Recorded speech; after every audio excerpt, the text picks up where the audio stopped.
መጽሐፈ ነገሥት ቀዳማዊ ምዕራፍ 22 ሶርያና እስራኤልም ሳይዋጉ 3 ዓመት ተቀመጡ። በ3ኛውም ዓመት የይሁዳ ንጉሥ ኢዮሳፍጥ ወደ እስራኤል ንጉሥ ወረደ። የእስራኤልም ንጉሥ ባሪያዎቹን ሬማት ዘገለዓድ የኛ እንደሆነች እኛም ከሶርያ ንጉሥ እጅ ሳንወስዳት ዝም እንዳልን ታውቃላችሁን? አላቸው። ኢዮሳፍጥንም በሬማት ዘገለዓድ እንዋጋ ዘንድ ከኔ ጋር ትመጣለህን? አለው። ኢዮሳፍጥም የእስራኤልን ንጉሥ እኔ እንዳንተ ሕዝቤም እንደ ሕዝብ ፈረሶችም እንደ ፈረሶች ናቸው አለው። ኢዮሳፍጥም የእስራኤልን ንጉሥ የእግዚአብሔርን ቃል አስቀድመ ትጠይቅ ዘንድ እለምንሃለሁ አለው።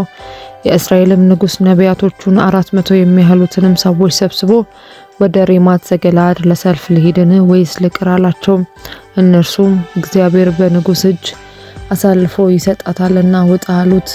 ኢዮሳፍጥ ግን እጠይቀው ዘንድ ሌላ የእግዚአብሔር ነቢይ በዚያ አይገኝምን? አለ። የእስራኤልም ንጉሥ ኢዮሳፍጥን እግዚአብሔርን የምንጠይቅበት የይምላ ልጅ ሚክያስ የሚባል አንድ ሰው አለ፣ ነገር ግን ክፉ እንጂ መልካም ትንቢት አይናገርልኝምና እጠለዋለሁ አለው። ኢዮሳፍጥም ንጉሥ እንዲህ አይበል አለ። የእስራኤልም ንጉሥ አንዱን ጃንደረባ ጠርቶ የይምላን ልጅ ሚክያስን ፈጥነህ አምጣ አለው። የእስራኤል ንጉሥና የይሁዳ ንጉሥ ኢዮሳፍጥ ልብሰ መንግስት ለብሰው በሰማሪያ በር መግቢያ አጠገብ በአደባባይ በዙፋኖቻቸው ላይ ተቀምጠው ነበር። ነቢያቶቹም ሁሉ በፊታቸው ትንቢት ይናገሩ ነበር። የክንዓና ልጅ ሴዴቅያስም የብረት ቀንዶች ሰርቶ እግዚአብሔር እንዲህ ይላል፣ እስኪጠፉ ድረስ በእነዚህ ሶርያውያንን ትወጋለህ አለ። ነቢያትም ሁሉ እግዚአብሔር በንጉሱ እጅ አሳልፎ ይሰጣታልና ወደ ሬማት ዘገለዓድ ሂድና ተከናወን እያሉ እንዲህ ትንቢት ይናገሩ ነበር።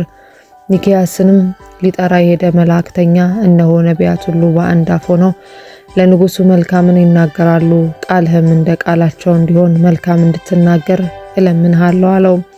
ሚክያስም ሕያው እግዚአብሔርን እግዚአብሔር የሚነግረኝን እርሱን እናገራለሁ አለ። ወደ ንጉሱም በመጣ ጊዜ ንጉሱ ሚክያስ ሆይ ወደ ሬማት ዘገለዓድ ለሰልፍ እንሂድን ወይስ እንቅር አለው። እርሱም ውጣና ተከናወን፣ እግዚአብሔርም በንጉሱ እጅ አሳልፎ ይሰጣታል ብሎ መለሰለት። ንጉሱም ከእውነት በቀር በእግዚአብሔር ስም እንዳትነግረኝ ስንት ጊዜ አምልሃለሁ አለው። እርሱም እስራኤል ሁሉ ጠባቂ እንደሌላቸው በጎች በተራሮች ላይ ተበትነው አየው። እግዚአብሔርም ለእነዚህ ጌታ የላቸውም፣ እያንዳንዱም በሰላም ወደ ቤቱ ይመለስ አለ ብሎ ተናገረ። የእስራኤልም ንጉሥ ኢዮሳፍጥ ክፉ እንጂ መልካም እንደማይናገርልኝ አላልሁምን? አለው። ሚክያስም አለ፣ እንግዲህ የእግዚአብሔር ቃል ስማ። እግዚአብሔር በዙፋኑ ተቀምጦ የሰማይም ሰራዊት ሁሉ በቀኙና በግራው ቆመው አየው። እግዚአብሔርም ወጥቶ በሬማት ዘገለዓድ ይወድቅ ዘንድ አክዓብን የሚያሳስት ማን ነው? አለ። አንዱም እንዲያ ያለ ነገር ሌላውም እንዲያ ያለ ነገር ተናገረ። መንፈስም ወጣ፣ በእግዚአብሔርም ፊት ቆሞ እኔ አሳስተዋለሁ አለ። እግዚአብሔርም በምን አለው? እርሱም ወጥቼ በነቢያቶቹ ሁሉ አፍ ሐሰተኛ መንፈስ ሆናለሁ አለ። እግዚአብሔርም ማሳሳትስ ታሳስተዋለህ ይሆንልሃልም፣ ውጣ እንዲሁም አድርግ አለ። አሁንም እነሆ እግዚአብሔር በእነዚህ በነቢያት ሁሉ አፍ ሐሰተኛ መንፈስ አድርጓል። እግዚአብሔርም በላይ ክፉ ተናግሮብሃል። የክንዓናም ልጅ ሴዴቅያስ ቀረበ፣ ሚክያስንም ጉንጩን በጥፊ መታውና አንተን ሊናገር የእግዚአብሔር መንፈስ በምን መንገድ ከእኔ ያለፈ አለ። ሚክያስም እነሆ በዚያ ቀን ልትሸሸግ ወደ እልፍኝ በሄደ ጊዜ ታያለህ አለ። የእስራኤልም ንጉሥ ሚክያስን ውሰዱ፣ ወደ ከተማይቱም ሹም ወደ አሞን ወደ ንጉሱም ልጅ ወደ ኢዮአስ መልሳችሁ ንጉሱ እንዲህ ይላል፣ በደህና እስክመለስ ድረስ ይህን ሰው በግዞት አኑሩት፣ የመከራም እንጀራ መግቡት፣ የመከራም ውሃ ጠጡት በሉ አለ። ሚክያስም በደህና ብትመለስ እግዚአብሔር በእኔ የተናገረ አይደለም አለ። ደግሞ አሕዛብ ሁሉ ሆይ ስሙኝ አለ።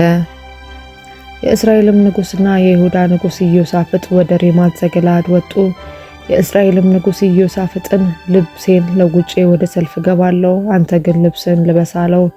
የእስራኤልም ንጉሥ ልብሱን ለውጦ ወደ ሰልፍ ገባ። የሶርያም ንጉሥ 32ቱን የሰረገሎች አለቆች ከእስራኤል ንጉሥ በቀር ታናሽ ቢሆን ወይም ታላቅ ከማናቸውም ጋር አትግጠሙ ብሎ አዞ ነበር። የሰረገሎች አለቆችም ኢዮሳፍጥን ባዩ ጊዜ በእውነት የእስራኤል ንጉሥ ነው አሉ። ይገጥሙትም ዘንድ ከበቡት። ኢዮሳፍጥም ጮኸ። የሰረገሎች አለቆችም የእስራኤል ንጉሥ እንዳልሆነ ባዩ ጊዜ እርሱን ከማሳደድ ተመለሱ። አንድ ሰውም ቀስቱን ድንገት ገትሮ የእስራኤልን ንጉሥ በጥሩሩ ልብስ መጋጠሚያ በኩል ወጋው። ሰረገለኛውንም መልሰ ንዳ፣ ተወግቻለሁና ከሰልፍ ውስጥ አውጣኝ አለው። በዚያም ቀን ሰልፍ በረታ።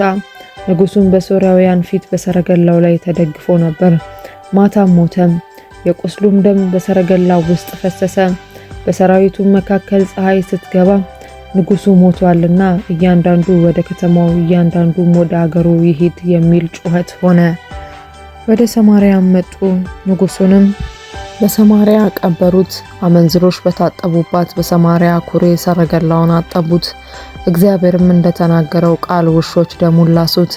የቀረውም የአክዓብ ነገር ያደረገውም ሁሉ ከዝሆን ጥርስም የሰራው ቤት የሰራቸውም ከተሞች ሁሉ በእስራኤል ነገሥታት ታሪክ መጽሐፍ የተጻፈ አይደለምን? አክዓብም ከአባቶቹ ጋር አንቀላፋ፣ በእርሱም ፋንታ ልጁ አካዝያስ ነገሰ። አክዓብም በነገሰ በአራተኛው ዓመት የአሳ ልጅ ኢዮሳፍጥ በይሁዳ ላይ ነገሰ። ኢዮሳፍጥ መንገስ በጀመረ ጊዜ የ35 ዓመት ጎበዝ ነበር። በኢየሩሳሌምም 25 ዓመት ነገሰ። እናቱም አዙባ የተባለች የሺልሂ ልጅ ነበረች። በአባቱም በአሳ መንገድ ሁሉ ሄደ፣ ከእርሱም ፈቀቅ አላለም። በእግዚአብሔርም ፊት ቅን አደረገ። ነገር ግን በኮረብቶች ላይ ያሉትን መስገጃዎች አላራቀም። ሕዝቡ ገና በኮረብቶቹ ላይ ባሉት መስገጃዎች ይሰዋና ያጥን ነበር። ኢዮሳፍጥም ከእስራኤል ንጉሥ ጋር ታረቀ።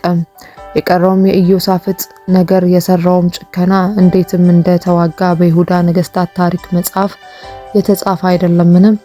ከአባቱ ከአሳ ዘመን የተረፉትን ሰዶማውያን ከምድር አጠፋ።